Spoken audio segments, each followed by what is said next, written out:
Dear Lord, I pray now for this person who has taken a break from the hustle and bustle of the day to be here.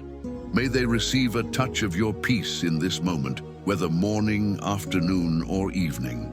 May their heart feel light, their mind slow down, and their heavy thoughts be replaced by a deep trust in you. I declare that this moment is holy, set aside for your word to find a home, and may no distractions steal what you have to minister. May this day be blessed, may the afternoon be strengthened, and may the night be a place of true rest, in Jesus' name. Psalm 37 begins with a seemingly simple recommendation, but it hits home where many of us fail. Do not fret against evildoers. How often does our heart race when we see injustice, corruption, people getting ahead at the expense of lies or exploitation? It's as if something inside us screams, "This isn't fair." But the psalmist teaches us that anger doesn't solve anything, and that comparing our lives to those of the wicked only steals our peace.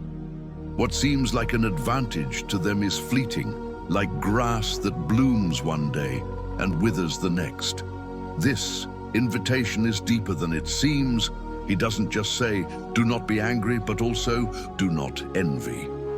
This reveals that the danger lies not only in hatred, but also in the hidden desire to want what others have.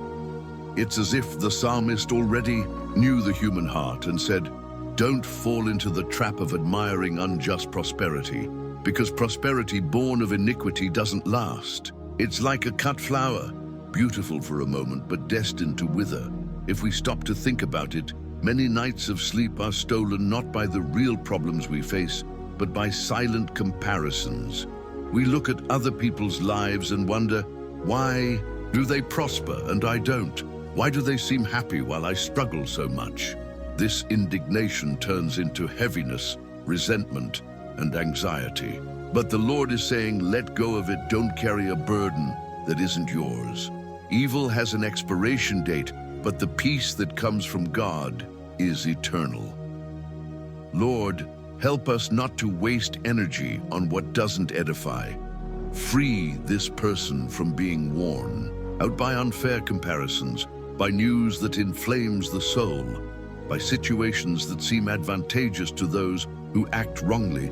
Place in their heart a confidence greater than the desire for immediate results. May they learn to rest, knowing that the Lord is just and that no evil will prevail forever. Give them the lightness of someone who doesn't need to watch over others, but only trust in you. What this psalm teaches us is that there is a time for everything. The green grass may seem strong for a moment, but soon withers, is cut down, and falls apart. So too is the life of those who trust in evil. Meanwhile, the righteous are invited to remain steadfast, without allowing their hearts to be poisoned by hatred or envy. This stance is not a sign of weakness, but of spiritual maturity.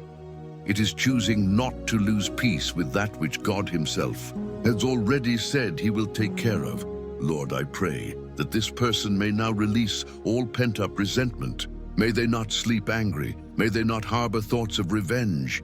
May they not wish harm on anyone. Touch their mind, cleanse the heavy memories, and replace every indignation with a certainty. The Lord rules, the Lord sees, the Lord acts. May peace descend upon them like a soft mantle, like an invisible embrace that envelops and comforts.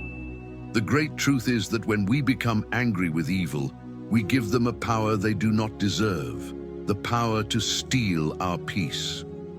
And the psalmist calls us back to serenity. Do not wear yourself out. Do not contaminate yourself.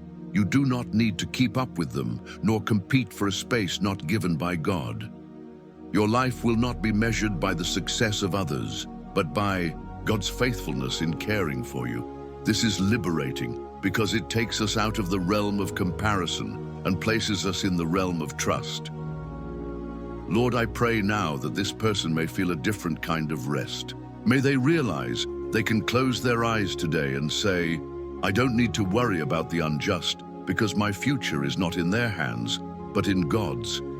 May this truth penetrate deep into their heart, bringing calm, serenity, and even a smile that springs from within. May they learn to surrender and trust like someone releasing a heavy weight and taking a deep breath for the first time. If this word is bringing peace to your heart, continue walking with us. Subscribe to the channel and allow your faith to be nourished daily, your mind calmed, and your soul strengthened. Here you will find messages that do not deny life's pains, but that point to the eternal hope that lies in God. Don't carry the weight of comparisons or indignation alone. There is a daily word to sustain and renew you. There are words that seem simple when read, but when we delve into them, we realize they hide a profound treasure. This verse is one of those pearls. It shows us that trusting in God is not just an abstract idea, but a lifestyle that translates into practical actions. It's not enough to sit back and wait for things to work out. It's necessary to align trust with the good we do. The promise is clear. Those who trust and act according to God's will find sustenance, peace, and true rest. When we talk about rest, many think only of stopping, lying down, and sleeping. But the rest the Lord offers goes far beyond the physical. It is a rest of the soul, which occurs even when external battles still rage. The secret to this rest is trusting in Him and continuing to do good, even if the world around us tells us otherwise. It's like someone who plants seeds in solid soil, knowing that in due time the harvest will come. The nourishment here is not only material, but also spiritual. A soul nourished by God's presence. How often do we grow weary not from the work itself, but from struggling with anxieties, from carrying burdens not made for us? The psalm invites us to exchange restlessness for trust. When we surrender to the Lord what we cannot resolve, we open ourselves to His care.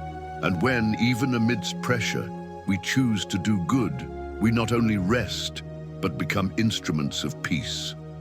Rest is not inactivity, it is activity with purpose. And trust, dear Father, teach us to trust like someone resting in a hammock in the wind, knowing that the support will not fail. May this person praying now learn to surrender their worries into your hands without taking them back with anxiety. Teach them also to live well, to sow kindness, forgiveness, and love, even when there is no immediate return. May they understand that each act of kindness is like bread cast upon the waters, which in due time will return multiplied. There is something profound in this invitation. You shall dwell in the land and truly be fed. Dwelling speaks of permanence, of stability. It's not about living in a rush, lost, always insecure. It's about being rooted like a tree beside the waters, and being fed is receiving from God that which sustains us, not just bread for the body, but hope for the soul. This means we don't need to run after sustenance like a beggar, but trust that the Father cares, that He provides, that He nourishes every area of our lives. When we understand this, even nights become different. The pillow ceases to be a place of tears and becomes a place of rest, because we know we don't need to watch alone.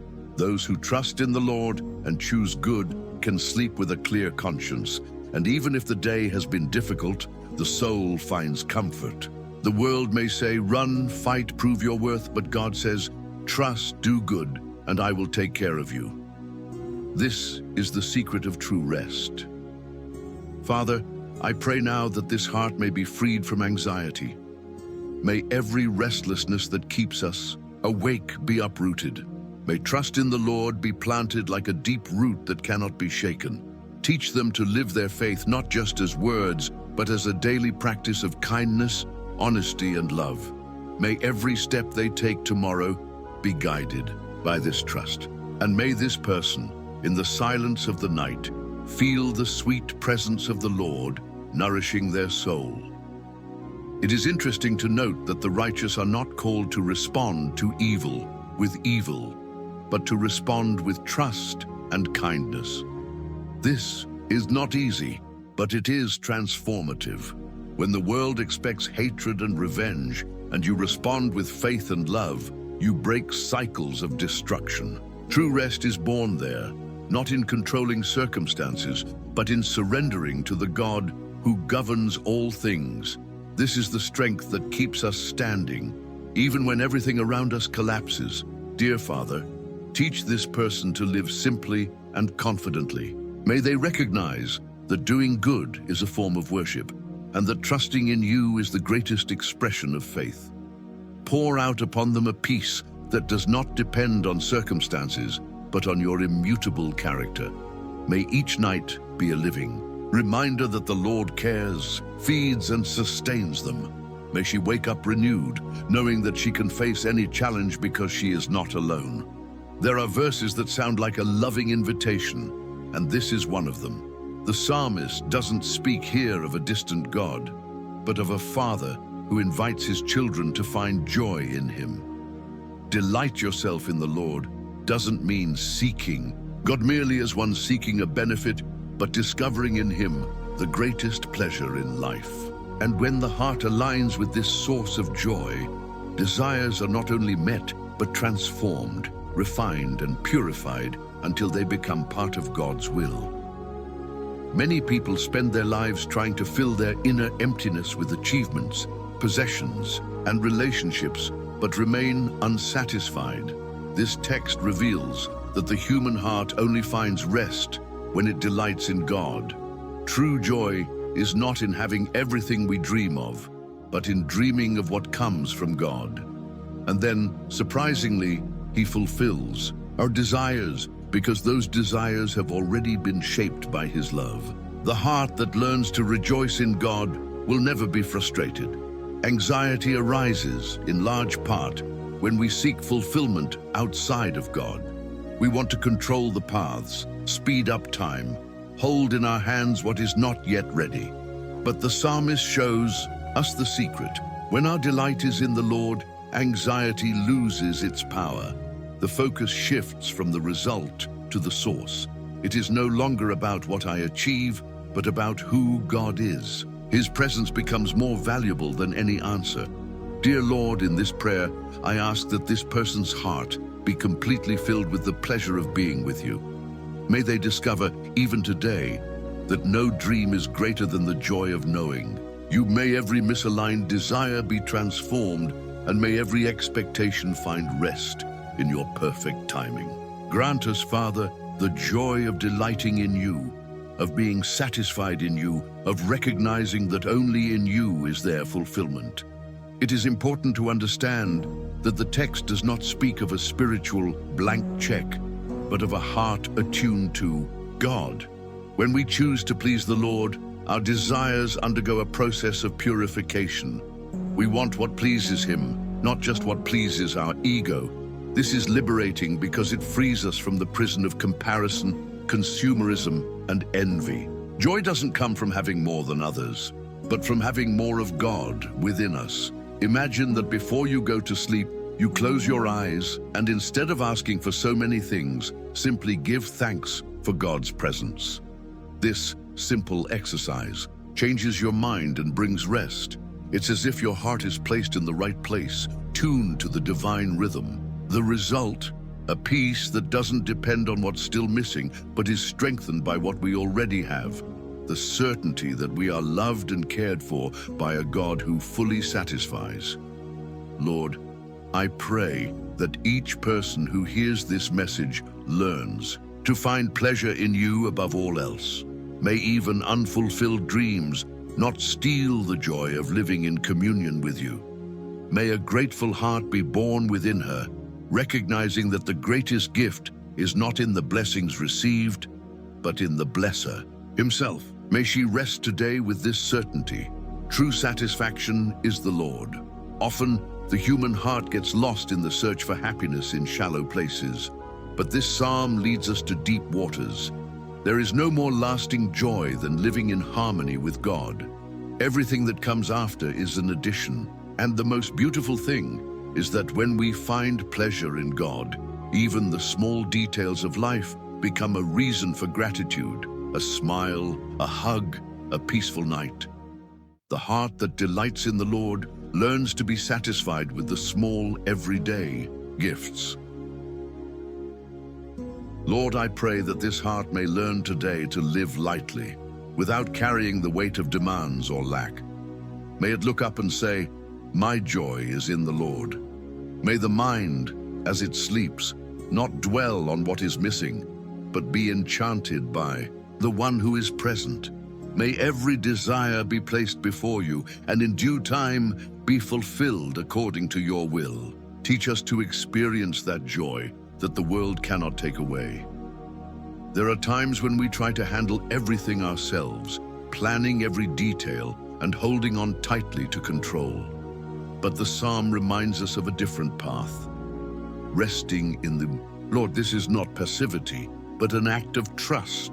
Resting is believing that even when we see no movement, God is at work. It's like a seed that rests silently underground, but within it there is life, there is promise, and there is fruit ready to be born. Resting in the Lord is also a test of faith. Anxiety whispers, "Do something now. Resolve it immediately. Don't wait." But the voice of the Spirit calls us to surrender and trust. This surrender is not just verbal, it is a posture of the heart. It is believing that tomorrow is already written in God's hands. When the psalmist says, "Commit your way," he is teaching us to let go of the heavy baggage of self-sufficiency and to trust that God knows the path better than we do. Rest is revolutionary in a society that idolizes haste and productivity. The world teaches that stopping is wasting time, but the Word shows that stopping before God is gaining time, regaining strength, and aligning the heart with the right direction. Resting is an act against the culture of anxiety. It is saying, "I am not a slave to urgency, I am a child of God, and He cares for me." This kind of rest has no place in human schedules. It can only be learned in the presence of the Father. Lord, I pray now for every person who lies down, burdened with worries, with a restless mind and a heavy heart. May this word be an invitation to release control and trust. Teach us, Father, to truly rest, to place upon you what we cannot change. Give us courage to believe that you are faithful and that you will not fail. May this rest be deep, restorative, capable of renewing body, mind, and spirit. It is interesting to note that rest is not just the absence of movement, but the presence of trust. When we rest in the Lord, we are not inactive. We are active in faith. We are saying with every breath, "God is greater than my problems." And this rest has the power to transform sleepless nights into peaceful ones. When the soul learns to wait in silence, the heart discovers a peace that does not depend on external circumstances. We often confuse rest with giving up, but they are not the same thing. Giving up is letting go due to a lack of hope. Resting is letting go into God's hands because we trust in His promise. It is an act of courage, not weakness. When the psalmist writes, "Wait for Him," he is showing us that waiting can be light because we are not alone. Waiting is a journey where God walks beside us, sustaining us until the promise is fulfilled. Lord, I pray for those who have struggled with anxiety, haste, and fear. May they learn to rest in you at this moment. Take each tomorrow into your hands, Father, and give us the faith to live today in peace. Help us to truly surrender, not just with words, but with our hearts. As we close our eyes today, may we declare, "I'd rest in the Lord, for He is taking care of everything." Resting in God is also a spiritual exercise. It requires discipline of the soul, reminding ourselves at every moment that we are not masters of time or outcomes. When we learn this, even moments of waiting become precious, faith grows, hope is strengthened, and trust takes root. The heart that rests in the Lord is not held hostage by what happens around us, because it has found a sure rock in God. If today you feel your mind racing and your heart agitated, do a simple exercise. Take a deep breath release it slowly, and declare, "I rest in the Lord, for He is taking care of everything." This small gesture is a silent prayer, a practical act of faith. It is a reminder that you don't have to carry what belongs to God alone. Rest begins when trust overpowers anxiety. There is profound wisdom in this verse that contradicts the logic of the world. A little that the righteous have is better than the riches of many wicked. For society, success is measured in numbers, in accumulation, in a visible display of a power. But God shows us that true value lies not in the quantity of what one possesses, but in the way one lives and the heart with which one guards one's life. The little that the righteous have is blessed because it brings the peace of a clear conscience, while the much that the wicked have is burdensome because it is accompanied by restlessness, fear, and emptiness. The contrast here is more than material. It is spiritual. The righteous, even with little, sleep in peace because they know their life is in God's hands. The wicked, however, even surrounded by wealth, find no rest because their soul is constantly threatened by guilt and insecurity. The righteous may not have an abundance of things, but they have an abundance of faith, hope, and love. This makes them infinitely richer in the eyes of God. This text also teaches us to live free from comparison. How often do we look at the lives of others and think they have an advantage, that they have more than us? But the Word calls us to see beyond appearances. A little with justice is better because it brings peace and durability. A lot with injustice is illusory, temporary, like quicksand that doesn't support. The soul's rest is not in having more, but in trusting in the one who provides. Lord, I pray for every heart that feels small in the face of others' abundance. Touch this life with the truth of your word. Help us understand that we don't need excess to be happy. We need your presence. Free us from the burden of comparison and envy, and give us a heart grateful for what we have. May the little we possess become great in your hands, and may we learn to live in peace with it.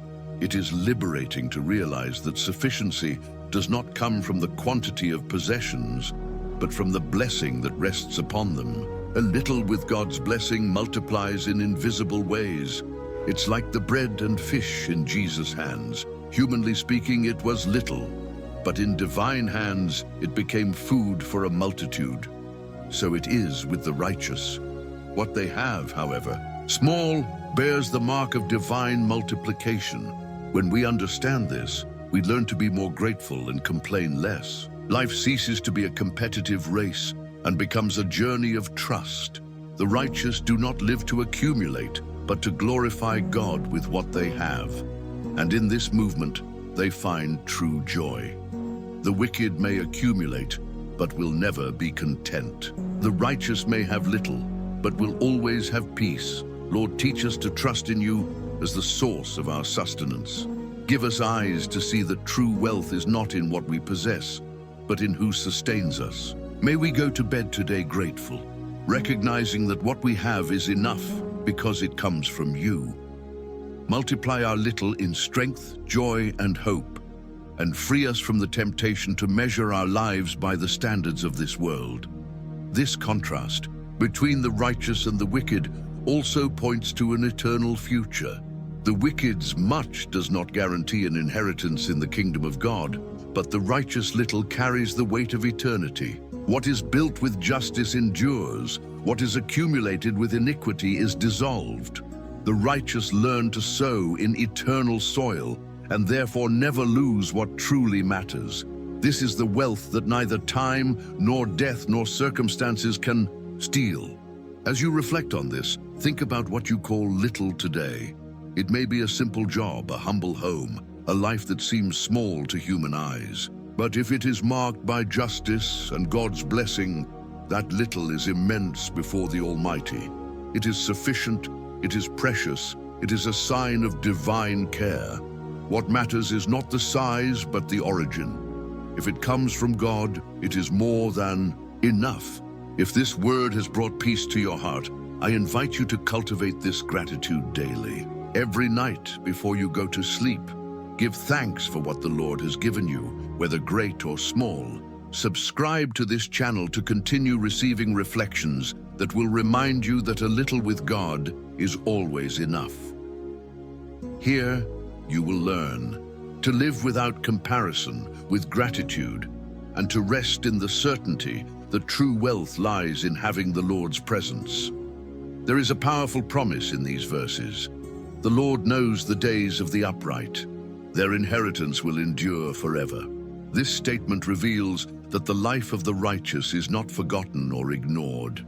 God accompanies every step, every detail, every breath. He knows the days, not just as one who counts them, but as one who sustains them. What's more, the inheritance of the righteous is not fleeting. It is not lost with time, nor is it dissolved in the face of crises. It is an eternal inheritance, rooted in the heart of God Himself. When we look at earthly life, we see inheritances that erode, fortunes that evaporate, assets that are divided and even destroyed by family disputes. But the righteous have a different inheritance, one that cannot be touched by thieves, corroded by rust, or destroyed by the changes of this world. This inheritance is in the Lord, and therefore it endures. It is not just a distant future, but a present reality. Living sustained by God is already part of this inheritance. This truth brings rest, because it reminds us that we need not live anxiously about tomorrow. The Lord knows our days. He not only foresees them, but has already prepared sustenance for each of them. The righteous may face times of scarcity, but they will not be left destitute. There is always an invisible provision in store, because their inheritance is secure in God. This means that the hope of the righteous is not shattered, even in the face of instability. Lord, I pray that each person who hears this reflection finds rest in this certainty. Often the uncertainty of the future grips our hearts, but your word assures us that the days of the righteous are known and preserved in you. May this promise be like a balm tonight, bringing peace to our minds and confidence to our hearts. Teach us not to depend on what the world calls security, but to rest in what you have already assured forever. There is something profoundly liberating in knowing that our inheritance does not depend on human effort. In the world, people live in a rush, trying to conquer, gather, and accumulate, fearing loss. The righteous, on the other hand, can live in peace. He works, yes, but he knows that what truly matters is not lost, because it was not achieved through human merit, but rather by divine grace. The eternal inheritance is a gift from God, not the fruit of earthly struggles. When we think of this inheritance, we must not reduce it solely to heaven, although that is the ultimate. It also manifests itself in the present, the peace that the world cannot steal, the joy that does not depend on circumstances, the presence of God that sustains us in the midst of suffering. This is a daily portion of the eternal inheritance. The righteous feed on something that does not wear out, and this makes them steadfast, even when the external scenario seems contrary. Lord, help us to value what is eternal. How often do we chase after what is lost and neglect what endures? Awaken within us a sense of eternity, so that we are not swallowed up by fleeting concerns. Grant us wisdom to live today with gratitude and hope, certain that tomorrow is already preserved in you. May every heart find rest now, not in human promises, but in the certainty of your faithfulness. This inheritance also frees us from comparison. When we know we have something that cannot be taken away, we need not envy those who seem to have more in this world. We can look at the prosperity of the wicked and not be shaken, because we know that their inheritance is temporary, but ours is eternal. This changes the way we see life. Instead of chasing external validation, we live rooted in that which cannot be lost. As you reflect on this, realize how the inheritance of the righteous brings emotional and spiritual stability. Those who know their future is secure in God do not live at the mercy of the ups and downs of the market, opinions, or circumstances. This confidence is like a firm foundation that sustains them amidst storms. This inheritance is invisible to human eyes, but profoundly real, and it makes the righteous someone who rests when everyone around them is afflicted. This verse is one of the most beautiful and confident statements about God's faithfulness. I have been young, and now I am old. Yet I have never seen the righteous forsaken, nor his descendants begging bread. The psalmist speaks not from theory, but from experience. He has lived through life, passing through youth and old age, and has witnessed an immutable truth. God does not abandon his own. This is a word that is not limited to David's past, but echoes through every generation, including ours. God's goodness does not fail with time. Years pass, forces change, but the Lord's faithfulness remains. Bread here is not just physical food, but a symbol of daily sustenance. When David states that he has never seen the descendants of the righteous beg for bread, he is saying that God's provision is continuous and sufficient. Even when scarcity knocks at the door, the righteous find a table set by the hand of the Most High. This trust is the secret to navigating crises without losing peace. This promise also reminds us that life with God benefits not only the righteous themselves, but also their descendants. The legacy of faith and righteousness extends to children, grandchildren, and subsequent generations. It is as if the Lord's goodness pours out in waves that surpass our own existence. Therefore, the righteous can sleep in peace. They need not fear for the future of their family, because they know that divine faithfulness is a mantle that covers those who come after. Lord, I pray that each person who hears this message may experience this faithfulness in their lives. May no table be empty, may no home be marked by lack, but may every home bear clear signs of your provision. May fathers and mothers find rest in remembering that the offspring of the righteous do not beg, for they are sustained by your mighty hand. Calm the hearts of those who fear for the future and show that you are the same yesterday, today, and forever. Most impressively, this verse does not promise luxury, but provision. This frees us from the illusion that abundance lies in hoarding. The promise is there will be no shortage, daily bread will be given. This is enough for the heart that trusts. How many sleep in anguish because they want to guarantee decades of security, but forget that God's faithfulness is daily. The manna fell every morning in the desert, and so the Lord continues to sustain us today. This certainty also combats anxiety. The righteous can look back and realize, until now, the Lord has sustained us. They can look to the present and see He continues to sustain us, and they can look to the future and rest. He will continue to sustain us. The bread that never lacks is a reminder that we are not alone. We are not orphans in this world. The God who feeds the birds and clothes the lilies of the field cares for every detail of His children's lives. Lord, fill the hearts of those who hear me with this peace. May anxiety dissolve before the memory of your faithfulness. May trust be strengthened by the testimony of the psalmist, never forsaken, never forgotten. May the righteous rest in security, knowing that there is a promise of provision that transcends the limits of time. And may each family represented here be covered by the abundance of your care. This truth also teaches us gratitude. How many times do we receive our daily bread and not even stop to realize that it is the fruit of God's faithfulness? The table may not have banquets, but it does have food, and this is a miracle. Each dish served is a silent reminder that the Lord is the provider. The righteous learn to value the simple because they know that the simple coming from God is always sufficient.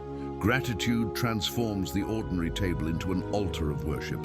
Furthermore, there is spiritual power in this verse. It is not only a reminder but also a weapon against the fear of scarcity.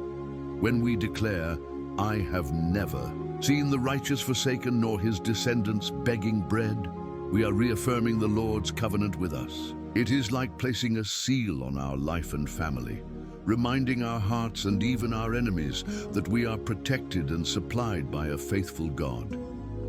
And before you sleep, take this assurance as your spiritual pillow. "I shall not lack bread, for the Lord is faithful."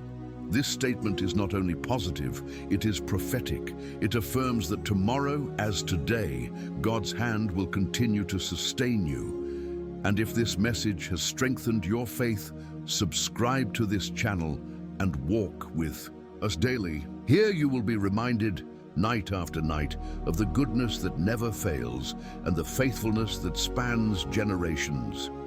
Verse 11 reveals one of the greatest contradictions of human logic. Those who appear fragile, the meek, are the ones who will inherit the earth. In the eyes of the world, meekness is weakness, but in God's eyes, it is strength under control, a confidence that does not need to be imposed by violence. The future does not belong to those who raise the sword, but to those who surrender themselves to the Lord's care. This inheritance is not merely geographical, it is spiritual, and its greatest mark is the abundance of peace. The meek do not need to dispute what is already guaranteed by God. While many fight desperately for space, position, and dominance, they rest knowing that the promise belongs to them. The peace they will inherit is not an artificial peace like that offered by the world, but a solid, deep, and abundant peace. It is that tranquility that allows one to lie down at night without burdens on their hearts, because control has been surrendered to the Lord. The contrast here is powerful. The violent conquer lands, but they do not possess peace. The meek, who seem to have nothing, possess true abundance, a peace that fills the soul. This shows that inheritance is not measured in square meters of land, but in the quality of life lived. And there is no greater wealth than resting in serenity. This is the inheritance of the righteous, sleeping without fear, living without anxiety, walking without internal wars. Lord, I pray that this promise will be fulfilled in the life of whoever is listening now. May each heart be shaped by the meekness that comes from your Spirit. May this person's home be filled with peace, and may this abundance extend to their children, their relationships, and their future. Deliver us from the temptation to struggle in our own strength, and teach us to trust in the power of meekness. May peace be the firm ground of every step. The meek also teach that God's inheritance is not achieved in haste, but with confidence. They do not live in the anxiety of having to conquer everything now. They wait, because they know that what is theirs is kept in safe hands. This is a lesson for us. Haste is often a sign of unbelief, but those who rest in God learn to wait, and in due time inherit the abundance that will not be lost. There is also a profound detail in this verse. Inheriting the earth means remaining. The violent may conquer for a time, but their inheritance is unstable. The meek, however, are guaranteed permanence. They are not uprooted, they are not forgotten, because their inheritance is sustained by God Himself. This reminds us that meekness is not just a behavior, but an eternal posture before the Lord. Lord, put in us a gentle and humble spirit like that of Christ, who, being powerful, did not need to prove anything to anyone. Give us the ability to respond calmly when provoked, to wait quietly when pressed, and to trust when everything around us seems unstable. Teach us that true victory is not conquering more, but living in peace with you. The meek inherit because they know that everything already belongs to the Father.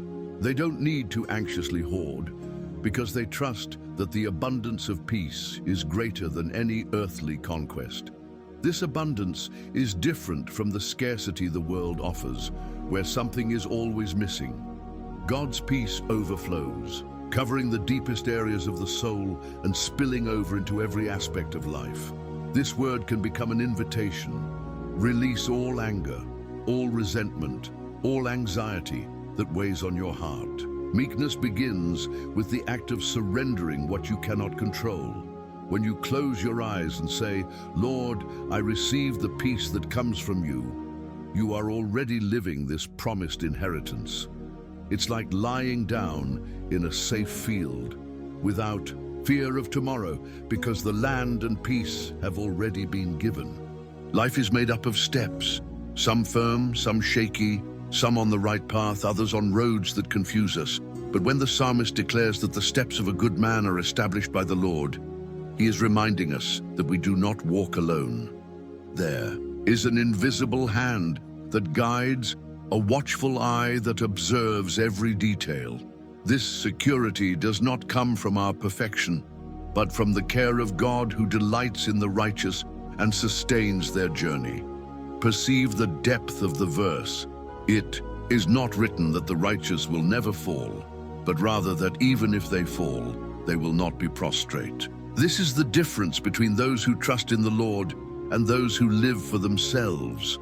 The first stumble may even knock us down, but it does not define us because God's hand lifts us up.